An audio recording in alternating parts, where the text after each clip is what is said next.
আজকের আলোচনাটা একটা খুবই ইন্টারেস্টিং লেখার উপর ভিত্তি করে। ঈশ্বরের কৃপা, সাধুসঙ্গ ও স্থান মাহাত্ম্য। হ্যাঁ, এখানে একজন সাধুর সঙ্গে কথোপকথন থেকে অনেক গভীর বিষয় উঠে এসেছে। ঠিক, যেমন ধরুন তীর্থস্থানের মাহাত্ম্য বা এই যে বিশ্বাস আর ভক্তি, এইসব নিয়ে। একদম। আর সাধুদের মুখ থেকে শোনা তো তাইর একটা অন্যরকম গভীরতা আছে। চেষ্টা করব আমরা সেই নির্যাসটা ধরতে। চলুন তাহলে শুরু করা যাক।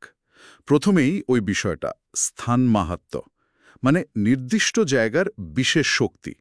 সাধু বাবা বলছিলেন না যে সব মন্দিরে সব প্রার্থনা ফলে না? হ্যাঁ, বলছিলেন। বিষয়টা বেশ সূক্ষ্ম।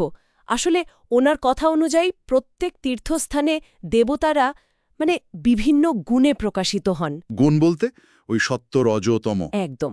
সত্ত্বগুণ মানে শুদ্ধতা, শান্তি। রজগুণ হল কর্ম, আবেগ।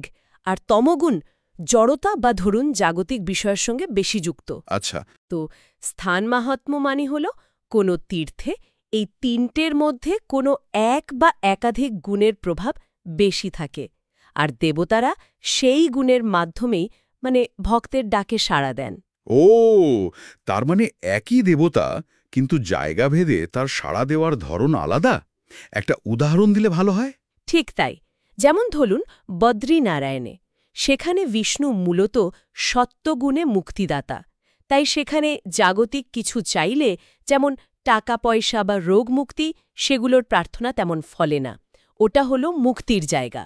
ইন্টারেস্টিং। আবার ধরুন দেওঘর, বৈদ্যনাথ ধাম, সেখানে শিব কিন্তু মূলত রোগ নিরাময় করেন। সাধু বাবার মতে এটা তার তামসিক আর রাজসিক গুণের প্রকাশ। মানে জাগতিক সমস্যা দূর করা। হ্যাঁ, তো সেখানে গিয়ে যদি কেউ মোক্ষ চায় বা ধরুন অনেক ধনসম্পদ চায়, সেটা হয়তো সেই স্থানের মূল শক্তির সঙ্গে ঠিক ম্যাচ করে না। বুঝতে পারছি। তার মানে প্রার্থনার ধরন আর স্থানের শক্তি, এটার একটা মিল থাকা দরকার। হনুমানজির কথাও কি বলেছিলেন? সংকটমোচন হনুমানজি, তিনি ভক্তদের বিপদ থেকে উদ্ধার করেন। এটাও একরকমের রাজসিক বা তামসিক প্রকাশ। কিন্তু ওই একই হনুমানজি অযোধ্যায়, সেখানে অন্যরকম। হ্যাঁ, সেখানে তিনি সত্ত্বগুণ প্রধান, ভক্তি দেন। সাধুবাবা আর একটা জরুরি কথা বলেছেন, যেখানে খুব বেশি জাগতিক প্রার্থনার ভিড় হয়, প্রচুর লোক শুধু সাংসারিক জিনিস চাইছে, সেখানে দেবতারা তাদের শুদ্ধ সত্যরূপে প্রকাশিত হতে চান না বা পারেন না। ওই প্রার্থনার চাপে তাদের সেই শান্ত শুদ্ধ রূপটা যেন একটু ঢাকা পড়ে যায়। এটা তো বিরাট কথা।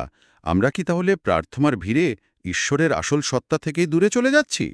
আচ্ছা, এই প্রসঙ্গে বাংলা নিয়ে যেন সাধু বাবা কিছু বলেছিলেন। সাধুরা এদিকে কম আসেন কেন?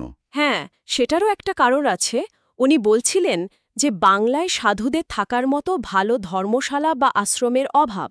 তাছাড়াও ভিক্ষার সহজলভ্যতাও আগের মতো নেই। আর মানুষের শ্রদ্ধাও কি কমেছে? সেটাও একটা কারণ। সাধু সন্ন্যাসীদের প্রতি সেই আগের মতো সেবা বা গভীর শ্রদ্ধা এখন হয়তো কিছুটা কম। তাই অনেকেই এদিকে আসতে চান না, শুধু গঙ্গাসাগর মেলার সময় ছাড়া। পরিবেশটা সাধনার জন্য খুব জরুরি তো। পরিবেশের প্রভাব তো অস্বীকার করা যায় না। আচ্ছা, এবার একটু অন্য দিকে যাই। বিশ্বাস আর ভক্তি কথা দুটো আমরা প্রায়ই ব্যবহার করি। সাধু বাবা এর মধ্যে পার্থক্যটা ঠিক কিভাবে বুঝিয়েছিলেন? উনি খুব সহজ করে বলেছেন, বিশ্বাস হল ঈশ্বর বা গুরু বা শাস্ত্র নিয়ে একটা স্থির সরল ধারণা।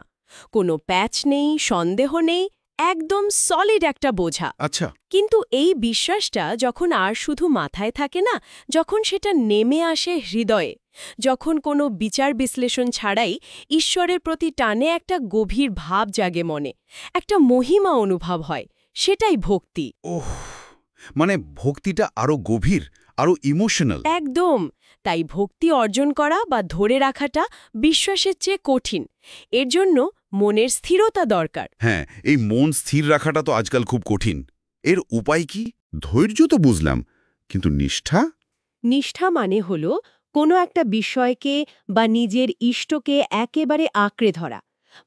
মনটাকে অন্য হাজারটা দিক থেকে সরিয়ে এনে একটা জায়গায় স্থির করা, সম্পূর্ণভাবে আন্তরিকতার সঙ্গে। ফোকাস করা যাকে বলে। হ্যাঁ, অনেকটা তাই। এই নিষ্ঠাটাই মনকে ধীরে ধীরে একাগ্র করে, ঈশ্বরের সঙ্গে জুড়ে দেয়। যার নিষ্ঠা তৈরি হয় সে আর ছোটখাটো জাগতিক জিনিসের পেছনে দৌড়ায় না। কিন্তু এই পথে চলতে গেলে বাধাও তো আসে নিশ্চয়ই। একটা বড় বাধার কথা উনি বলেছেন, অন্যের দোষ দেখা, পরচর্চা বা পরনিন্দা। ও, এটা তো খুব কমন একটা অভ্যাস। ঠিক, যারা সারাক্ষণ অন্যের খুঁত ধরে তারা নাকি আধ্যাত্মিক পথে এগোতে পারে না, কারণ মনটা বাইরেই পড়ে থাকে, নিজের ভেতরের দিকে আর তাকানো হয় না। সাধুরা সাধারণত মানুষের ভালোটাই দেখেন, দোষটা এড়িয়ে যান। ঠিক।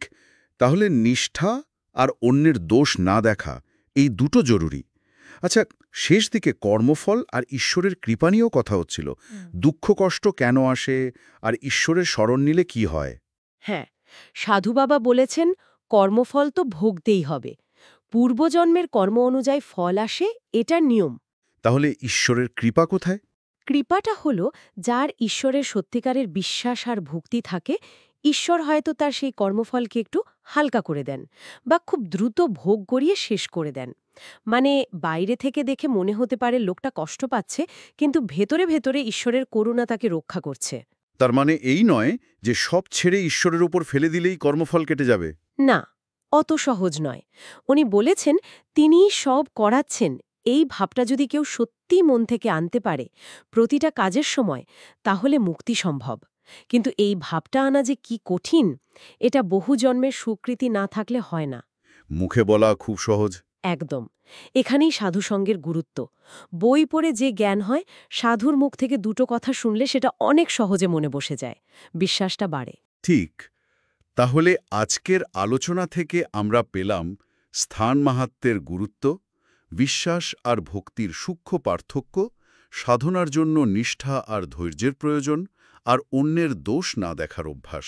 আর কর্মফল মেনে নিয়েও ঈশ্বরের কৃপার ওপর ভরসা রাখা, এই মূল বিষয়গুলোই উঠে এসেছে। আর শেষে একটা ভাবনার বিষয়ও ছিল মনে হয়। হ্যাঁ, সাধু বাবা যেমন বলছিলেন, ঈশ্বরই তো প্রয়োজন অনুযায়ী মানুষের মধ্যে নানা শক্তি বা প্রতিভা দেন।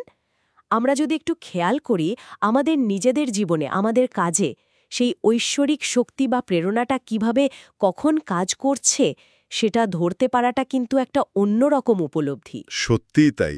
এটা নিয়ে ভাবা যেতে পারে। আজকের মতো এখানেই শেষ করি তাহলে। হ্যাঁ, নিশ্চয়ই।